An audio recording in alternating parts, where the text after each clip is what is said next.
আসসালামু আলাইকুম। আশা করি সবাই ভালো আছেন। সাকিব আল হাসান এবং মাশরাফি বিন মুর্তজাকে নিয়ে যে ভিডিওটা দেখলাম, ভিডিওটি দেখার পর আমার মনে হয়েছে মেয়েটা মনে হয় নেশাগ্রস্ত অথবা অসুস্থ। মানে তার ভিডিও করার স্টাইল দেখে আমার মনে হলো সে অসুস্থ অথবা নেশাগ্রস্ত। যেটাই হোক, ওই অবস্থায় সে ভিডিওটা বানিয়েছে। এই জন্য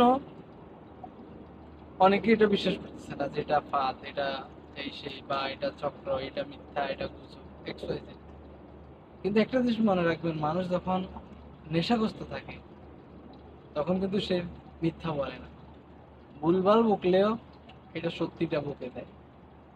এখন দেখা যাইতেছে সাকিব আল হাসানের সাথে যার কথা বলতেছে নাফিজা কামাল, ওর সাথে অনেক ফটো দেখতেছি, যেটা মানে পার্সোনাল দেখা সাক্ষাৎ বা চলাফেরা কাজে কর্মে, এটা মানে এমন না যে প্রেম করতেছে ওই রকম দেখাচ্ছে না, কিন্তু কাজে কর্মে একসাথে বসা, একসাথে খাওয়া, একসাথে ঘোরা, এরকমের পিকচার টিকচার কিছু দেখা যাচ্ছে।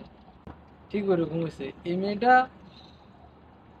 অসুস্থ অথবা নেশাগ্রস্ত হতে পারে, ওই অবস্থায় যে কথাগুলো বলছে কথাগুলো সত্যি মনে হচ্ছে। Number three, দিন শেষে যাই হোক, Shakib Al Hassan, our Salman F all-rounder, রহমানকে our দেখে one and আমরা only in ভাবছিলাম Bangladesh.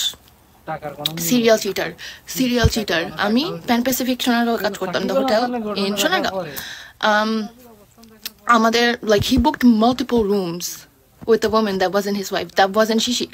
Shishir ছিল না ওই বেটি।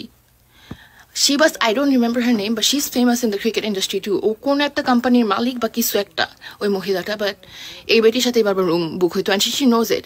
যেই বেটা এরকম করতে পারে, you think this guy will stand up for his own country? No, serial fucking cheater.